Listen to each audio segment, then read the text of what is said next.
Bueno, pues vamos a continuar con la segunda parte de esta conferencia, la milagrosa existencia de Israel. Yisrael se dice en hebreo, Y-I-T, Yisrael. Cuando abordamos el tema o el tópico de Israel, es imprescindible, sobre todo ya que estamos aquí, entender por qué Dios escogió esta nación. Dios, en primer lugar, es un Dios de orden y es un Dios de diseño. Los cielos cuentan la gloria de Dios, vemos en el universo un diseño, ¿correcto? Y vemos un orden, o sea, la Tierra gira en 24 horas sobre su eje, con una inclinación de 23 grados y medio exactamente sobre su eje, en 365 días alrededor del Sol. Gracias a este movimiento alrededor del Sol, tenemos las 4 estaciones del año. Y la Tierra no se mueve de su eje, gira a la misma velocidad de rotación y de traslación. Entonces vemos en todo el universo un orden y un diseño que es imposible de romper. Las galaxias están cada día extendiéndose y durante muchos años los físicos o los científicos o astrónomos estuvieron tratando de determinar si la Tierra giraba alrededor del Sol o el Sol giraba alrededor de la Tierra. Cuando Galileo Galilei, en 1625 más o menos, descubre con su telescopio que es la Tierra la que gira alrededor del Sol, el Vaticano lo condenó a muerte. Que lo querían matar porque ¿cómo era posible que un dogma que se había establecido se pudiera violar? Y después pasaron diferentes posiciones. Y una de ellas fue algo que se acaba de descubrir, que realmente si la Tierra o la materia era eterna o fue creada.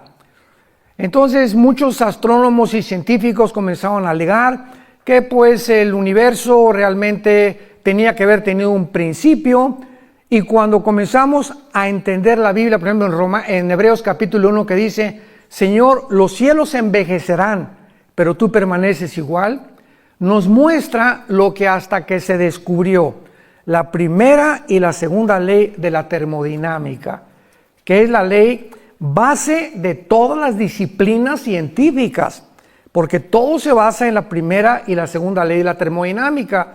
La segunda ley dice que todo se oxida, que todo se echa a perder, así que la misma física estaba estableciendo que realmente la Tierra tuvo un principio y tendrá un final, que es lo que establece la segunda ley de la termodinámica, tal como la Biblia se adelantó a la física, como se ha adelantado a la genética, a la paleontología, a la antropología, a la astrología, a la antropología, etcétera, etcétera, y a todas las demás disciplinas académicas. La Biblia es maravillosa. Entonces la Biblia ya predecía hace más de 3000 años que la Tierra tenía que acabarse. El Sol pierde millones de toneladas cada segundo de masa y todo tiende a un deterioro, tal como la Biblia lo profetizó. Muy bien. Una vez que Dios hace todas estas cosas, el orden y el diseño, crea al ser humano. Los ángeles fueron creados antes que nosotros. Y es lógico que al crear al ser humano, Dios nos tenía que dar leyes. Y a Dios le interesaba, por supuesto, que esas criaturas que somos nosotros, pudiéramos estar conscientes de su existencia. Los animales, los changos, los cocodrilos, los conejos, las tortugas, los insectos, las aves, no tienen conciencia de Dios. Y esta es la más grande diferencia. Si alguna persona me dice, ¿cuál es la diferencia entre nosotros? Como una vez a mi esposa y a mí nos dijo el pediatra de nuestros hijos cuando eran chiquitos, acostamos a Caleb un día y lo tenía examinando el pediatra y nos dice, miren el hoyito que tiene aquí en el coxis, es donde teníamos la cola. Y estoy hablando de un pediatra, director, me reservo, de uno de los más grandes hospitales de pediatría de la Ciudad de México, una eminencia en pediatría. Yo me quedé absorto. ¿Cómo es posible que esta persona siga creyendo en la teoría de la evolución? Yo recuerdo que entonces le pregunté cuál es la diferencia entre los hombres y los animales. No es la crin, no es la cola, no es nada. La Biblia es el único libro que nos dice que no venimos de los animales y que la conciencia de Dios es la que nos distingue de toda la creación. Nunca verás un congreso de conejos, alabaré, ni de chimpancés, ni de orangutanes, ni de delfines, que son los animales más inteligentes, ni de perros, porque la conciencia de algo o alguien que existe, dice Eclesiastés 3:11, que Dios puso la eternidad en tu corazón y en mi corazón. No ha existido una sola tribu, una sola civilización, jamás en la historia, que no haya adorado a algo o a alguien. Como dijo una vez el doctor Sigmund Freud, el hombre es un ser humano religioso y completamente equivocado, porque Dios no puede ser adorado más que a través de la mente y no del espíritu. De alguna manera, él reconoció que el hombre es una persona incorregiblemente religiosa. Entonces, al crearnos Dios, él tenía que escoger un puntito en el globo terráqueo, un puntito geográfico, donde él pudiera determinar, y a través de los 6,000 años de historia, que todas las naciones se concentraran en ese puntito que él puso, porque dice Ezequiel capítulo 5, versículo 5, que Israel es el ombligo de Dios. Esa palabra hebrea que dice es el centro, y la palabra en el hebreo ombligo, es el centro de Dios. Así lo escogió Dios. ¿Y por qué no México? Porque no le dio la gana a Dios. ¿Y por qué no Guatemala? ¿Y por qué no España? Y si no, los alemanes hubieran dicho, ¿y por qué no los ingleses? El asunto es que Dios tenía que escoger un punto para que la atención principalmente de las profecías de los últimos tiempos, que estamos nosotros y somos la generación que la estamos enfrentando, pudiéramos recordar hoy más que nunca venir a la Biblia. Y esta es la generación que ha llegado a la cúspide de la tecnología. Y esta tecnología es la que está enloqueciendo y convirtiéndose en un Dios para los seres humanos. Entonces Dios escoge a Abraham. Y le dice a Abraham, ven para acá. Abraham no era judío, viene de Irak. Y lo trae de una tierra completamente, todavía no se formaba Israel, pero él habitaba en Irak, casi cerca con Siria, porque en el Antiguo Testamento Siria e Irak era la tierra de la Mesopotamia, que significa la tierra entre dos ríos, entre el Tigris y el Éufrates. Entonces viene Abraham, Dios le hace la promesa a Abraham, y de Abraham viene Isaac, viene Jacob, vienen las 12 tribus de Israel, de las 12 tribus viene la tribu de Judá, de donde nacería Jesucristo el Mesías. Entonces Dios comienza a establecer, ¿qué cosa? Un orden, un diseño secuencial, cronológico, para poder ordenar la historia, y los cristianos venimos a la Biblia y encontramos en la Biblia este orden cronológico, secuencial, histórico, y conforme la historia va avanzando, descubrimos que simplemente la Biblia se adelanta a la historia. La Biblia es la historia escrita por adelantado, para que nosotros comprobemos que solo Dios lo pudo hacer. Es imposible que el ser humano haya podido determinar desde el principio las leyes de la genética. Génesis 1, 11 y 12. Las semillas tendrán su semilla y se reproducirán de acuerdo a su género y especie. El chango conforme a su género y especie. La naranja tendrá una semillita y contendrá los minerales y las vitaminas que van a beneficiar al ser humano. Las manzanas van a ser manzanas, las uvas van a ser uvas. Todo absolutamente Dios lo determina a través de las semillas. El esperma del ser humano no puede mezclarse con un chango, ni tampoco un hombre con un hombre, ni una mujer con una mujer. Todo está establecido en el orden de Dios.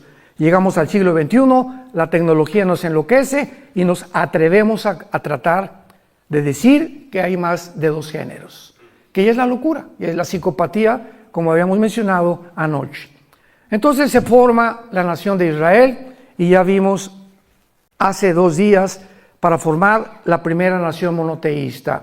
Todas las tribus que habían alrededor de Israel eran paganas, idólatras, llenas de ocultismo, adoraban a Satanás o a Baal sin que ellos supieran, a Astoret, a Astaratis y a todos estos ídolos que dice la Biblia, detrás de ellos se encontraban demonios. Entonces Dios escoge una nación para que a través de ellos venga el Mesías, y a través de todas las generaciones llegamos a Lucas y llegamos a Mateo, encontramos algo completamente excepcional en la historia de la heráldica del ser humano. ¿Qué cosa es? ¿Tú te acuerdas quién es tu la abuela? Ahora saben lo que acaban de descubrir dentro de la genética, que genéticamente tú puedes decir, bueno, pues porque mi esposo y yo no hicimos un examen que mandamos salir o no sé qué cosa, y nos dijeron que teníamos mezcla de qué y de qué nacionalidad. Pero se está descubriendo que no puedes llegar a más de 5 o 6 generaciones, porque tal vez octava o décima generación tenías otra ascendencia completamente diferente, porque hasta antes de la 7ª o 8ª generación, genéticamente es imposible ya deducir de dónde vienes tú, o sea, tu origen realmente. El único ser humano al que se le puede trazar su genealogía desde el principio de la creación es a Jesucristo. Que está la generación desde Abraham, para darnos cuenta en Lucas y en Mateo, hijo de tal, hijo de tal, hijo de tal, y termina María y termina siendo la madre del Mesías. Entonces, cuando Jesús apareciera, él tenía que tener credenciales. Y él tenía que demostrar al mundo que él era el Mesías. Y cualquier persona que quisiera investigar, historiador o geólogo o antropólogo, la historia y la ascendencia de Jesucristo, la podía encontrar. Es la única persona que se le puede trazar la genealogía desde Abraham. Y lo hizo Dios a propósito para que entendiéramos que a través de esa nación que es Israel, era el único pueblo monoteísta. Y por eso hizo que expulsaran a todos los cananeos, porque se mezcló la genética de los ángeles, quisieron pervertir la genética en el capítulo 6 del Génesis, produjeron una raza híbrida. Fue el primer intento de Satanás de mezclar el esperma con otro esperma, una semilla con otra semilla, prohibido por las leyes de la genética de Dios. Tú no puedes mezclar un caballo con una burra porque nace una mula, y la mula es híbrida. Ya no se puede reproducir porque violó las leyes de la genética de Dios, que hasta 1954 se descubrieron. Hasta 1954. Por el doctor Crick y Watson, premios Nobel de Medicina. Muy bien. En segundo lugar, lo vimos también, pues Dios es el legislador de la moral. ¿Quién puede decir que es bueno, que es malo, menos en el tiempo que hemos llegado? Precisamente por ignorar las leyes de la Biblia, se inventan más géneros. Y nada más hay 2 géneros. Y ya cerrando la Biblia, la biología nos dice que somos macho y hembra, varón y hembra, por el cromosoma Y y por el cromosoma 2X de las mujeres.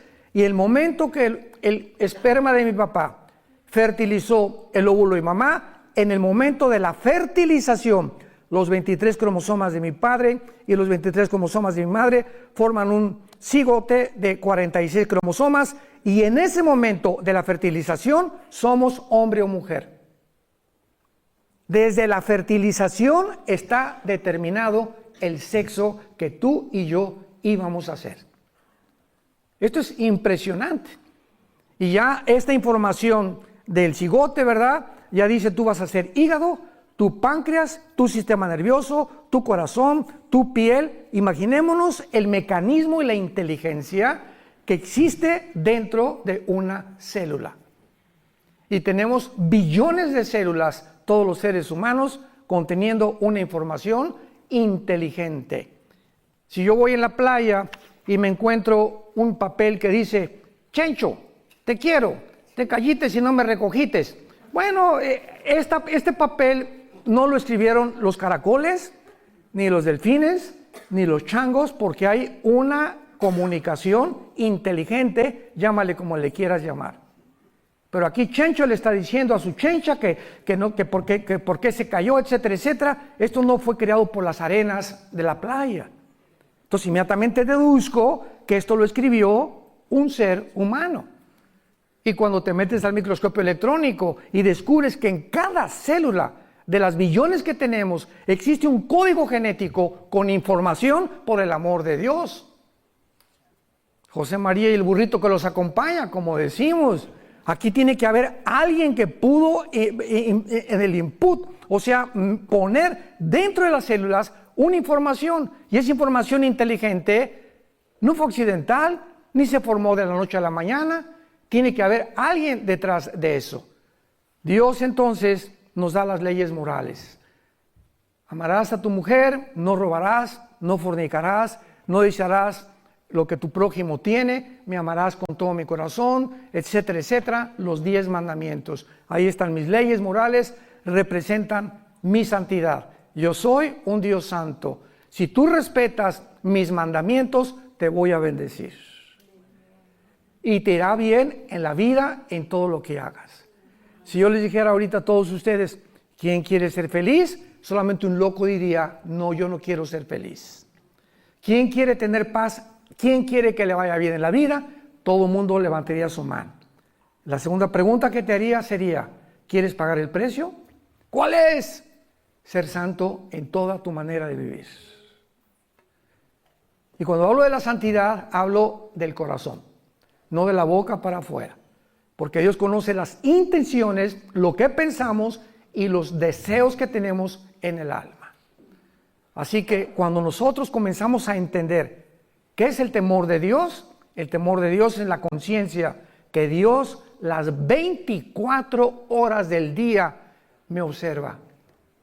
Sus párpados ven, sus ojos examinan a los hijos de los hombres. Él sabe lo que tú estás pensando ahorita, con qué soñaste, con qué te levantaste, cuando vas en tu carro, todo absolutamente Dios toma nota. Y conforme pasan 3 semanas, Pancho Pantera, yo tenía un plan para él y quería que subiera el siguiente escalón de mi conocimiento.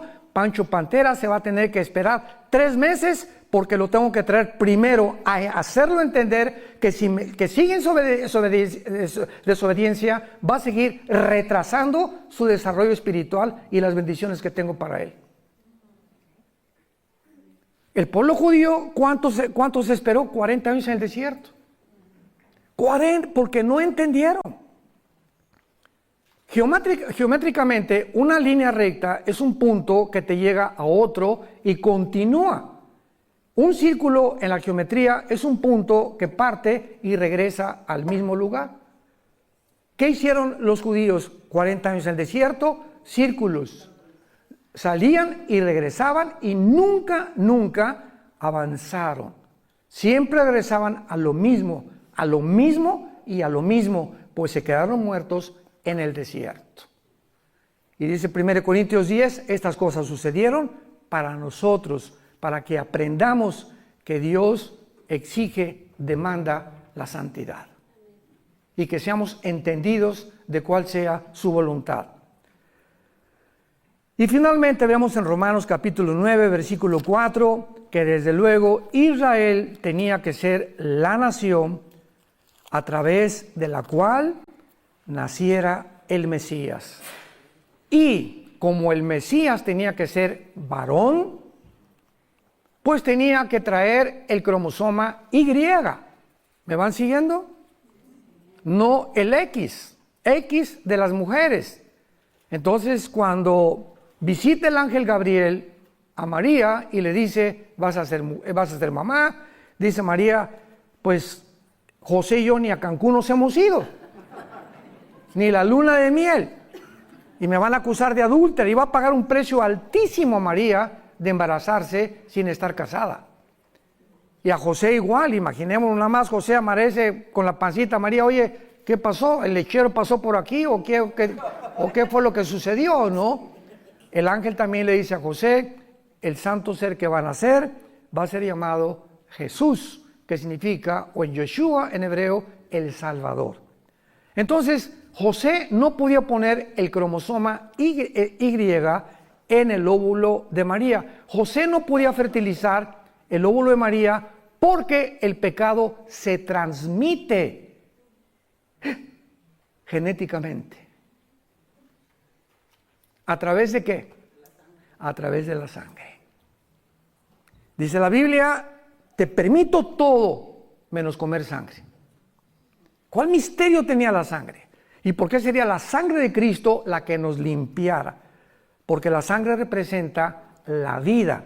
Levítico 11:17, cuando Jesús derramó su sangre, derramó su vida. Dice Levítico 11:17, porque la vida de la carne está en la sangre. Apunta esto. La palabra vida en Levítico 11:17, si no me equivoco, es la palabra nepej, que se escribe nepesh en el hebreo, que es la traducción que se usa para designar el alma humana. El alma se encuentra en la sangre. El espíritu lo da Dios en el momento del nacimiento. Pero el alma se transmite de generación en generación. Si tú tuviste una abuela bruja hace cierta cantidad de años y se muere la abuela bruja de la familia Pancholín, para poner otro nombre que no vayan a asustarse, entonces el espíritu que estaba en el espíritu de tu abuela va a buscar hijos de tu abuela que tengan la tendencia del ocultismo y la brujería para perpetuar, se llaman espíritus familiares, para perpetuar la brujería en esa familia. Y en esa familia puede haber personas que comiencen a tener disque fenómenos telepáticos o presencias extrañas en su vida, o que lean las cartas, o como un judío hace algunos años que fue a México, que doblaba a distancia cucharitas y hacía que se detuviera el reloj, supuestamente con poderes que no existen más que a través de demonios en la mente humana, haciéndonos creer que somos superhombres y que somos diferentes a los demás seres humanos. Entonces, cuando estudiamos profundamente la Biblia, podemos entender tantas cosas que suceden a nuestro alrededor. Ahora, muy bien, el milagro más grande por lo cual nació Israel en el 48, porque recordamos que en el Antiguo Testamento Dios le dijo a Israel, adiós, no me van a volver a ver hasta que yo regrese.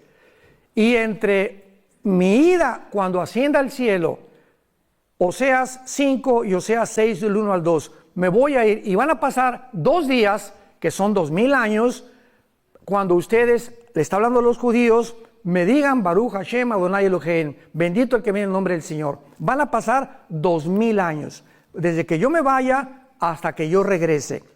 Entonces, en este periodo de 2000 años, Dios forma otra entidad, que son la que la mayor parte de los judíos no entienden. También muchos guías que tenemos no entienden esto todavía. Que ayer me preguntaron, oye, pero ¿por qué si Jesús es judío, no siguen ustedes las fiestas judías? ¿Por qué no hacen por qué no adoran el sábado? ¿Por qué? Porque la iglesia no es Israel. La iglesia es otra entidad que no existía en el Antiguo Testamento. En el Antiguo Testamento el Espíritu Santo al Kodosh bajaba sobre Sansón y le daba fuerzas a Sansón. El Espíritu Santo se iba y Sansón era como cualquier hombre normal. Venía sobre David el Espíritu Santo y escribió el Salmo 22. Dios mío, ¿por qué me has desamparado? Jugaron sobre mis ropas fuertes, mi corazón fue como la cera. Estaba David escribiendo la crucifixión 1000 años antes de que Cristo naciera. Casi 3000 años antes de que Cristo naciera, por la inspiración del Espíritu Santo. Isaías 53. He dado mis manos y mis pies, sobre mi ropa echaron suertes, etcétera, etcétera. Isaías estaba escribiendo 700 años antes de la crucifixión de Jesucristo. Viene la iglesia, que no es Israel, y entonces el Espíritu Santo baja de manera diferente a como operó en la administración, en la economía, o se conoce como la dispensación de la ley. Y ahora el Espíritu Santo baja sobre la nueva entidad que se llama la iglesia. La palabra iglesia viene del griego de una raíz y de una palabra, si lo quieres apuntar, ek, que es un prefijo que significa fuera, iglesia, que se llama llamados. Entonces, eclesia significa los llamados fuera, porque somos llamados fuera espiritualmente del mundo. Entonces el Espíritu Santo viene sobre nosotros, entra sobre nosotros y nos sella. 1 Corintios 6, ¿qué no sabéis que el Espíritu Santo mora en vosotros y que ya no sois vuestros hasta el día de la resurrección? Cuando tú mueras y cuando yo muera, el Espíritu Santo ya no lo necesitamos. Nos vamos a la presencia de Jesucristo. Hasta ese momento, el Espíritu Santo nunca nos va a abandonar. Esto no sucedió en el Antiguo Testamento. La iglesia ahora es el cuerpo de Cristo. En el Antiguo Testamento no existía el cuerpo de Cristo. Los israelitas no eran el cuerpo de Cristo, lo somos nosotros. Y cuando venga el rapto, solamente los que están en Cristo, en el cuerpo de Cristo, o sea, desde Pentecostés hasta el día del rapto, nos vamos con el Señor.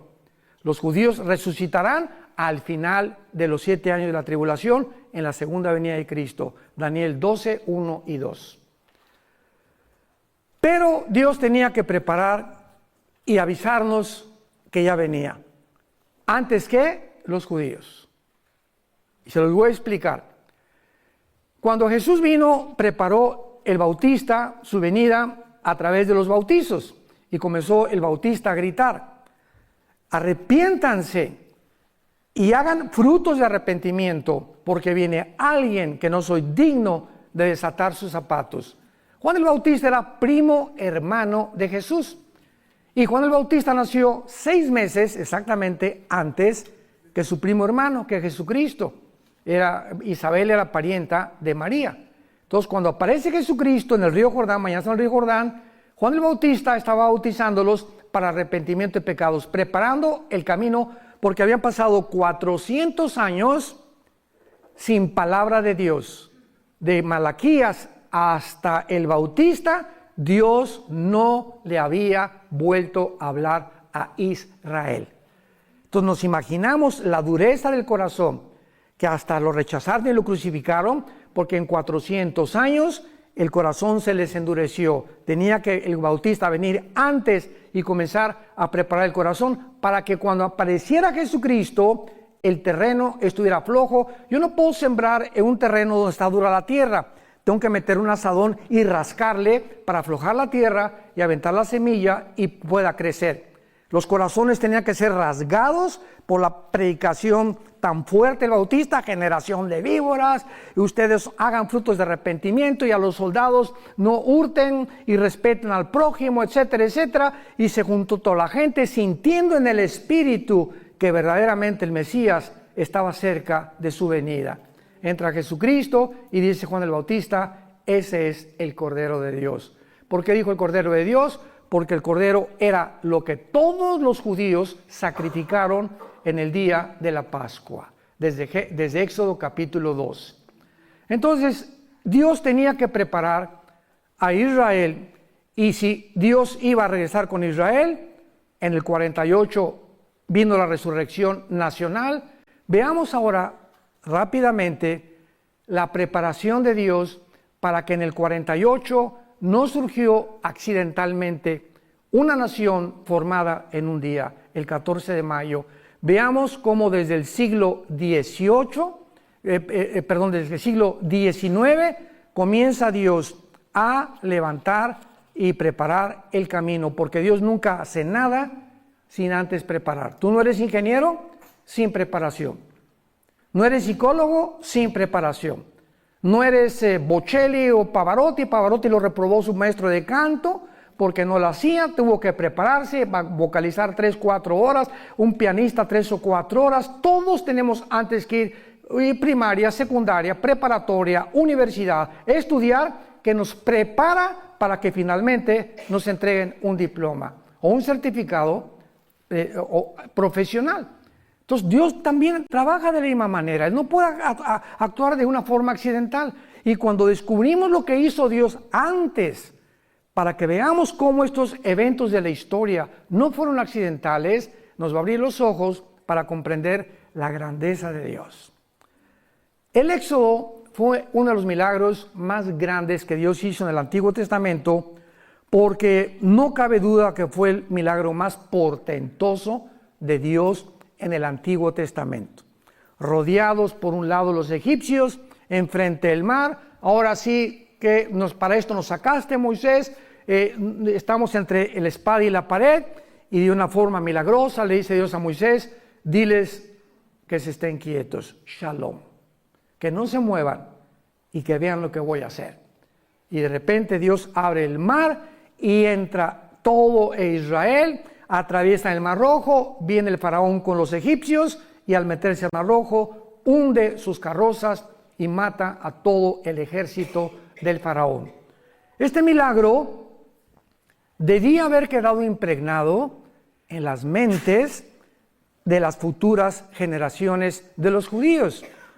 Y los judíos tenían la obligación de enseñarles a sus hijos, a sus nietos, etcétera, etcétera, acerca de este milagro, porque les serviría para recordar que Jehová pudo librarlos ¿de qué? De la esclavitud de Egipto. Hijito, ¿sabes por qué somos libres? Porque hace tantos años Dios hizo un milagro impresionante. ¿Qué abuelito? Abrió el mar, de veras sí, lo abrió de lado a lado y nuestros padres lo atravesaron. Sin embargo, se había profetizado que este milagro no iba a compararse con un milagro muchísimo más grande que la apertura del Mar Rojo. Veamos esto en Jeremías capítulo 23, versículos del 7 al 8.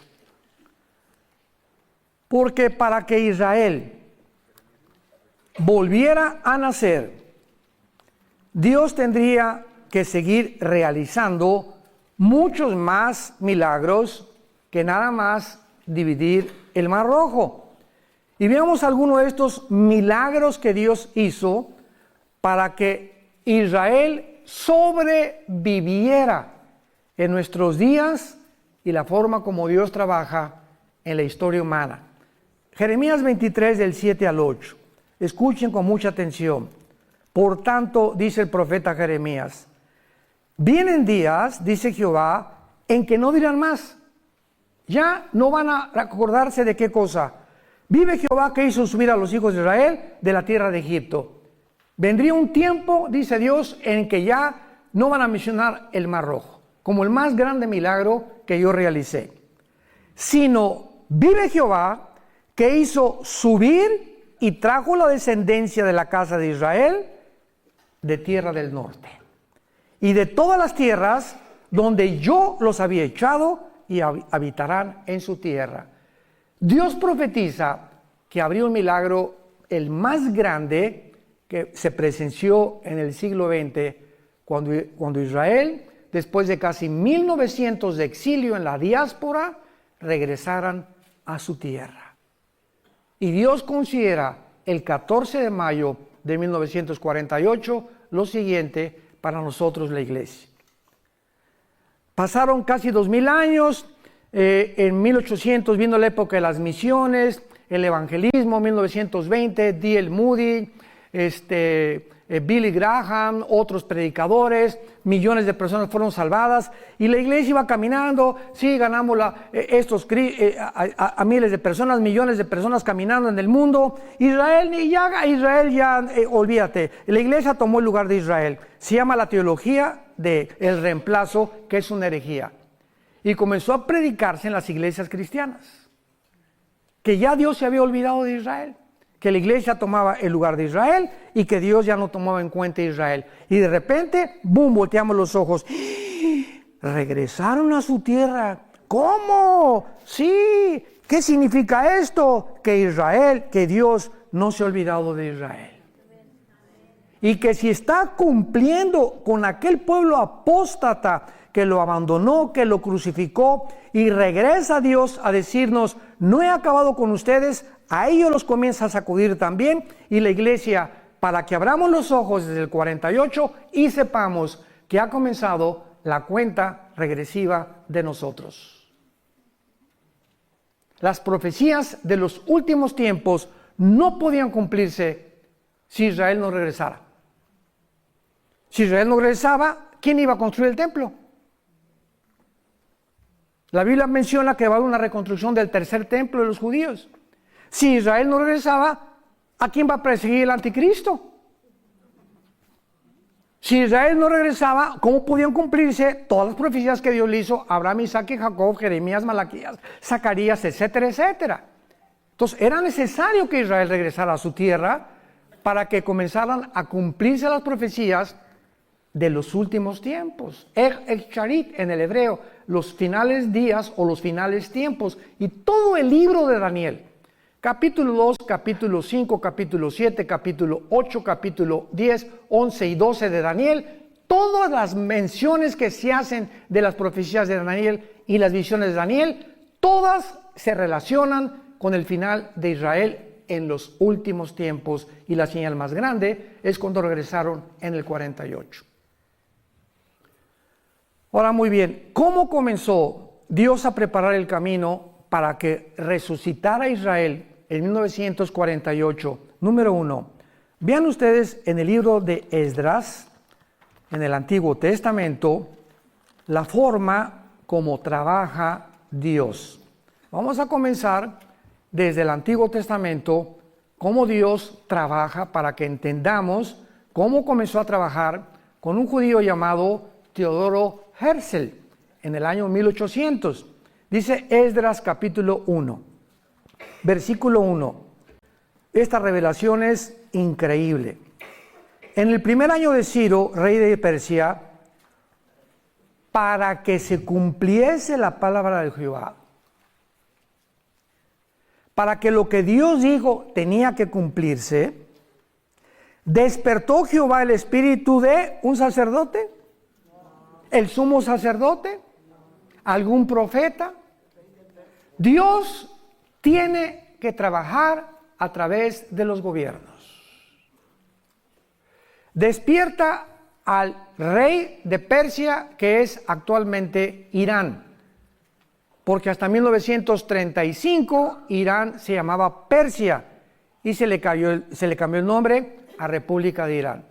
1979, República Islámica de Irán, cuando sacaron al Shah, y entonces se establece el Islam en Irán como la religión, porque ellos son persas, no son realmente musulmanes ni árabes tampoco. Entonces Dios despierta a un rey, y este rey, ¿para qué lo despertó Jehová el Espíritu de Dios? Escuchen, hermanos, Dios tiene el poder también de obrar en las personas que no son cristianas. Porque en Isaías se le llama a Ciro el siervo de Jehová. Y muchas veces Dios trabaja en personas, en personajes, principalmente en gobernantes, para cumplir sus propósitos.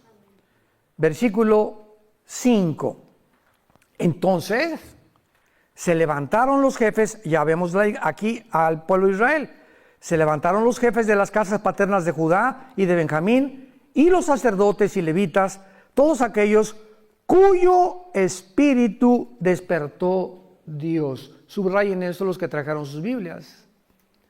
Cuyo espíritu despertó Dios para subir a edificar la casa de Jehová, la cual está en Jerusalén. Dios trabaja con el gobierno, porque si Israel no tenía el apoyo del gobierno, no podía Dios cumplir su palabra.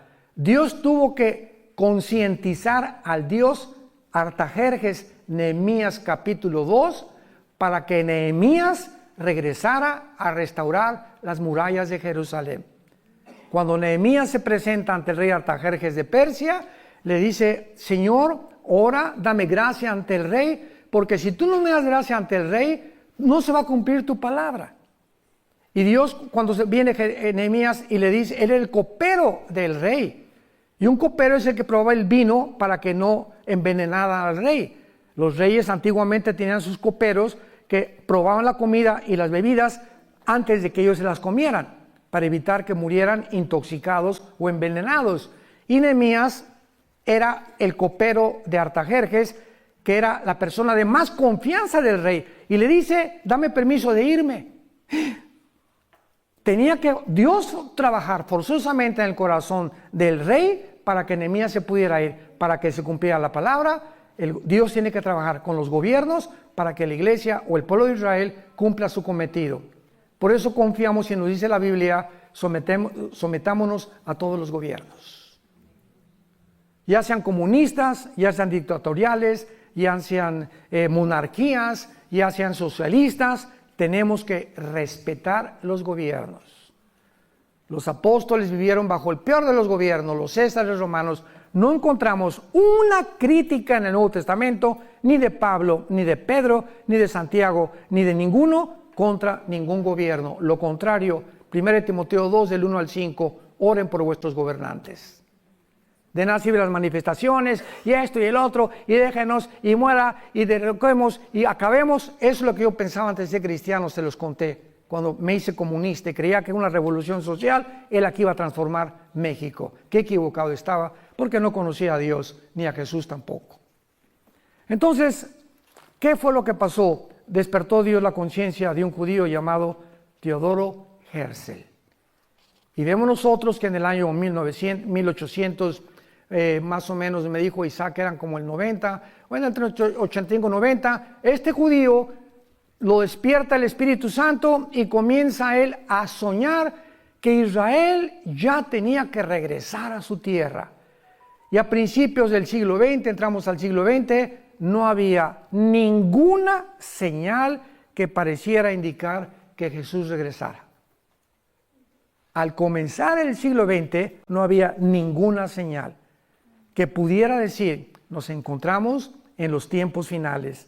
La primera en aparecer fue la declaración de Balfour, o de Balfour, decretada el día 2 de noviembre de 1917 por Balfour en Inglaterra, donde él apela a la Liga de Naciones para que ya Israel se le considere que regrese a su tierra. Pero había un problema. ¿Cuál es el problema para que regresara Israel a su tierra? Pues que el Imperio Otomano Turco, durante 500 años aproximadamente, gobernó el Medio Oriente. Pero tuvo que venir la Primera Guerra Mundial, otra preparación de Dios, que usó la Primera Guerra Mundial Dios, para que comenzara realmente a despertar el interés en las naciones, que los judíos tenían una nación y que se les tenía que regresar. En 1917 Palestina incluía al Israel moderno y a Jordania, pero en 1923 el general Allenby, inglés, entra a Egipto y derrota al Imperio Otomano.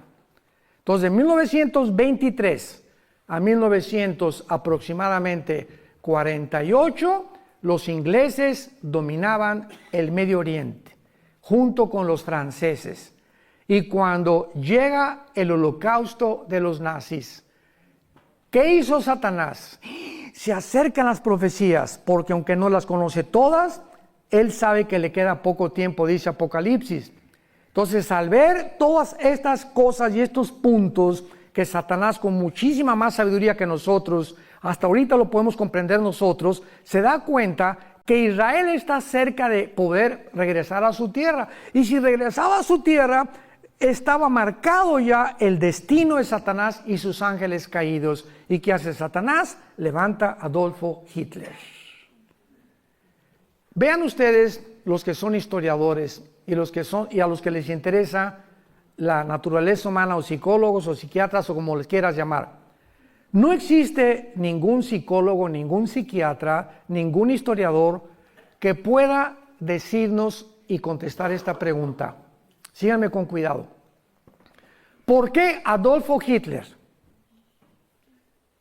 teniendo a Stalin de amigo, un país comunista, teniendo a Mussolini y teniendo a Japón de amigos, Adolfo Hitler, y teniendo enemigos a Inglaterra, a Rusia, a Canadá y Estados Unidos, ¿por qué Adolfo Hitler?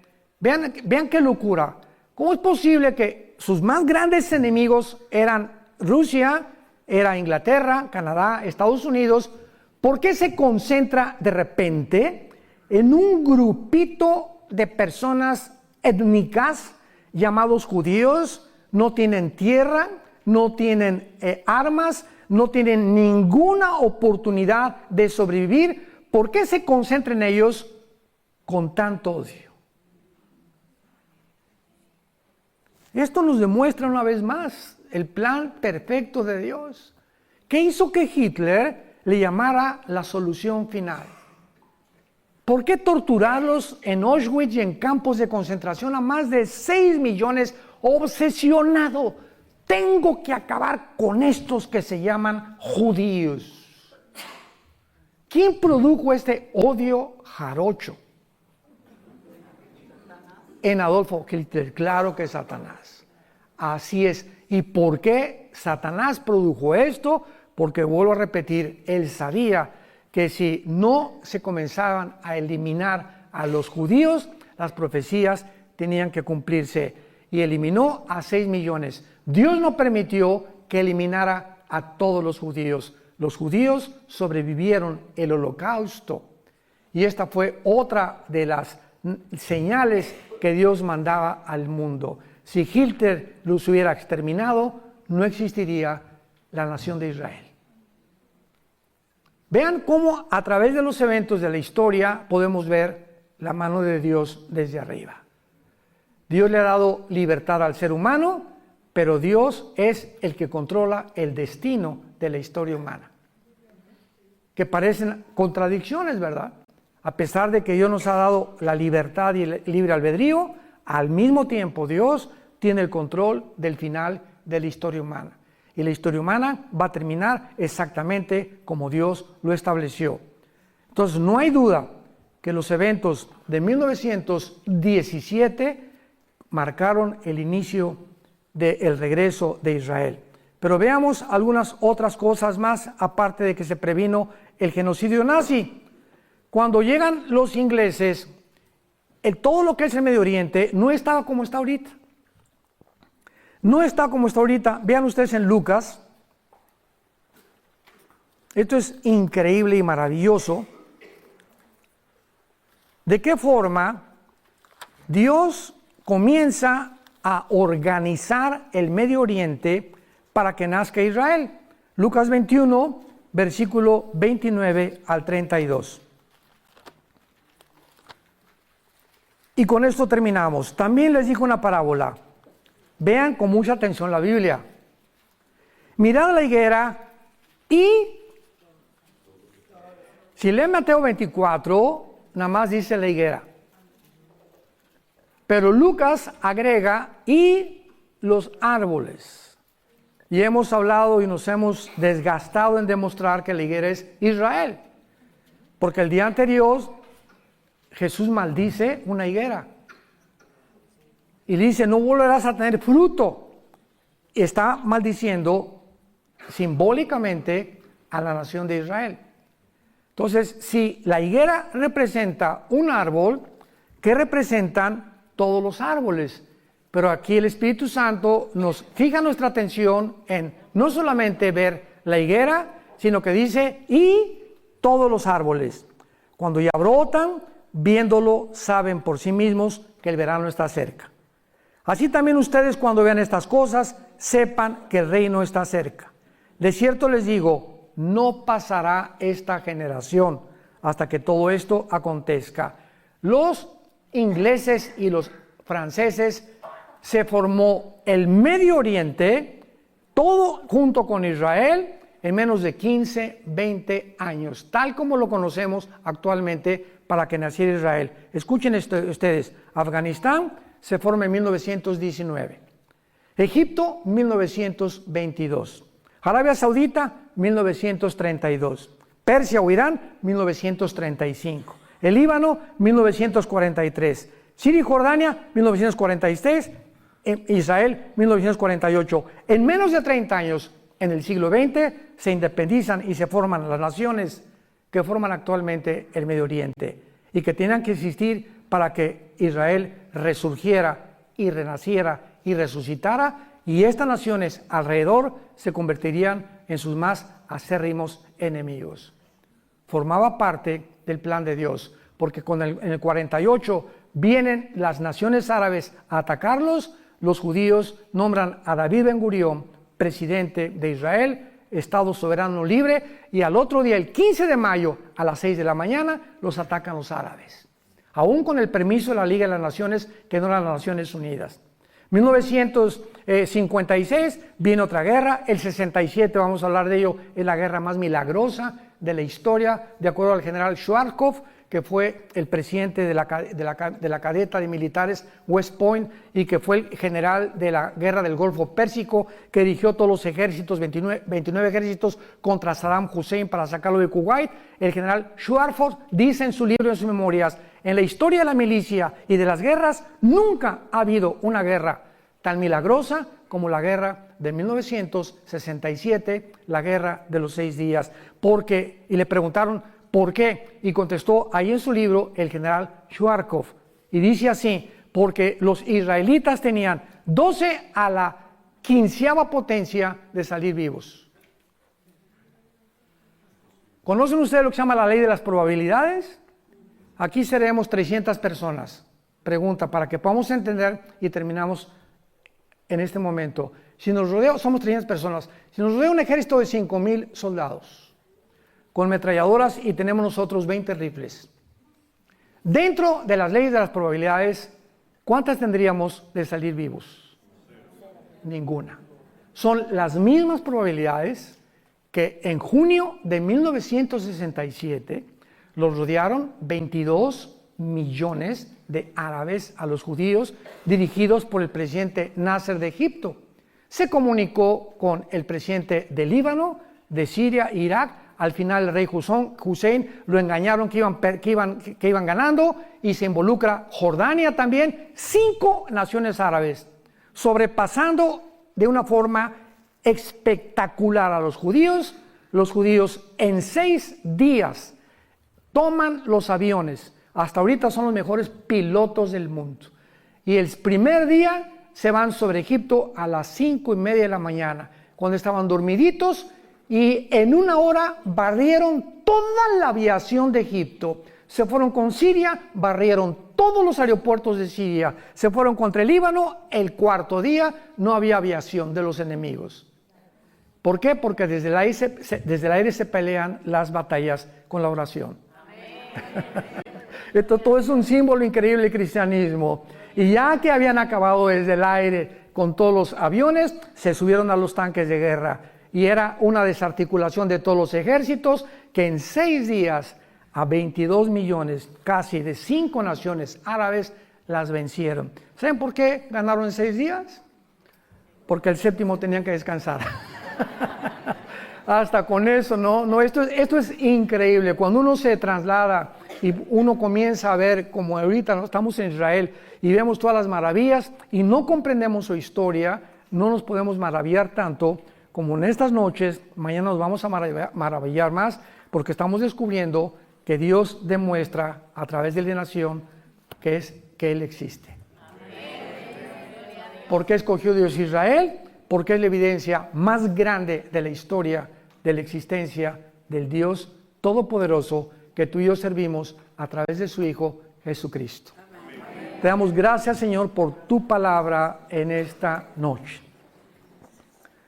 Gracias, Señor, por dejarnos escrito estas maravillosas revelaciones y hacernos comprender que eres un Dios de orden, eres un Dios de diseño, que has escogido la historia para escribirla, para que nosotros recurramos a las Sagradas Escrituras y podamos descubrir, mediante la guía del Espíritu Santo, las verdades escondidas.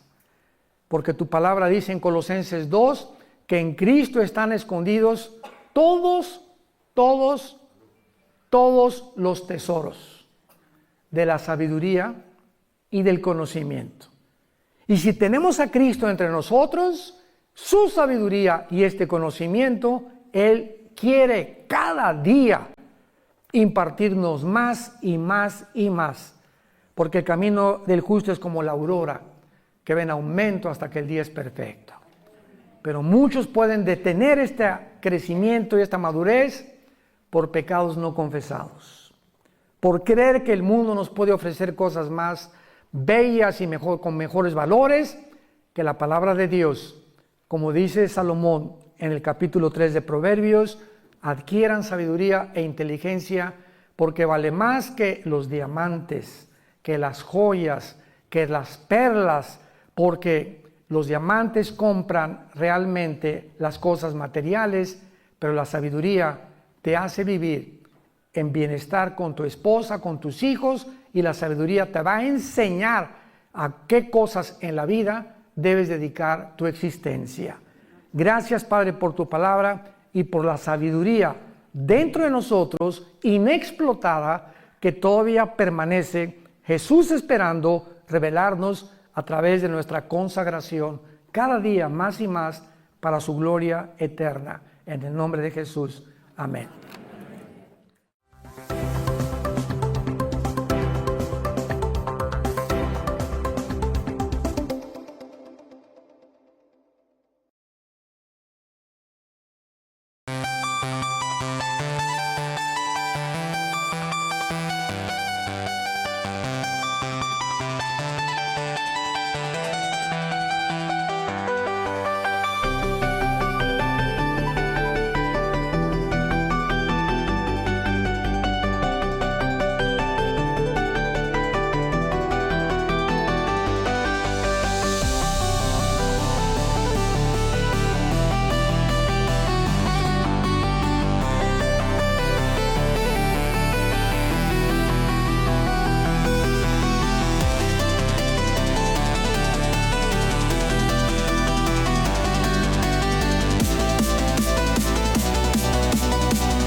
I'll be all right.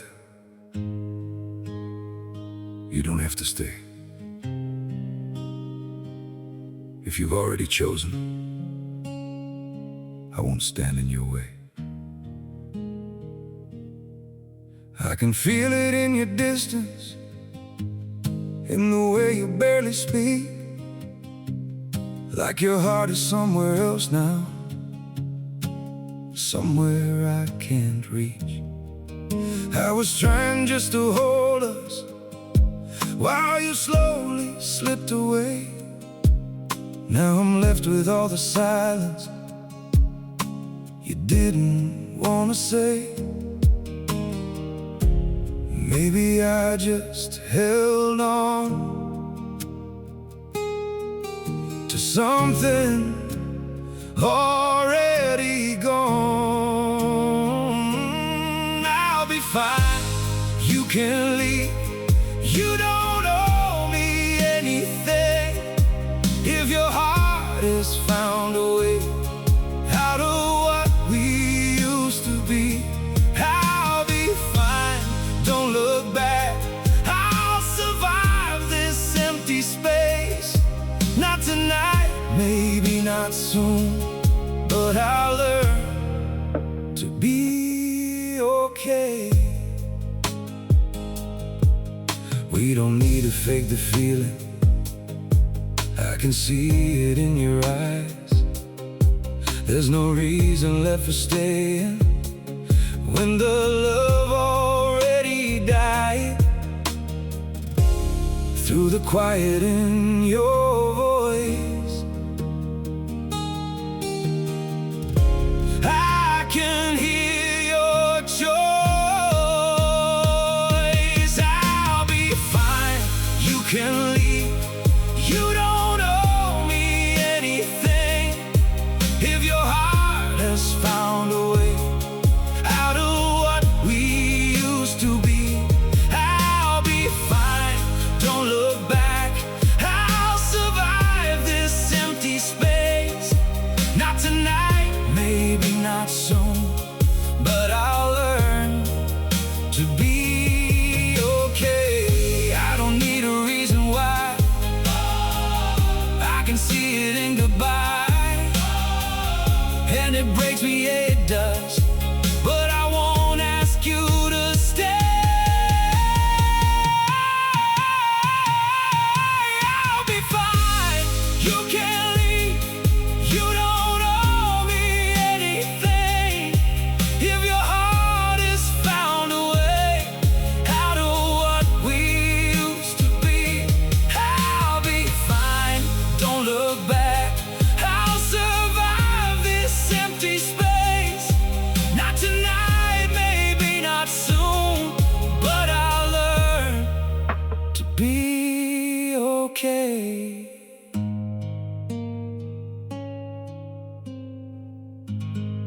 I'll be all right.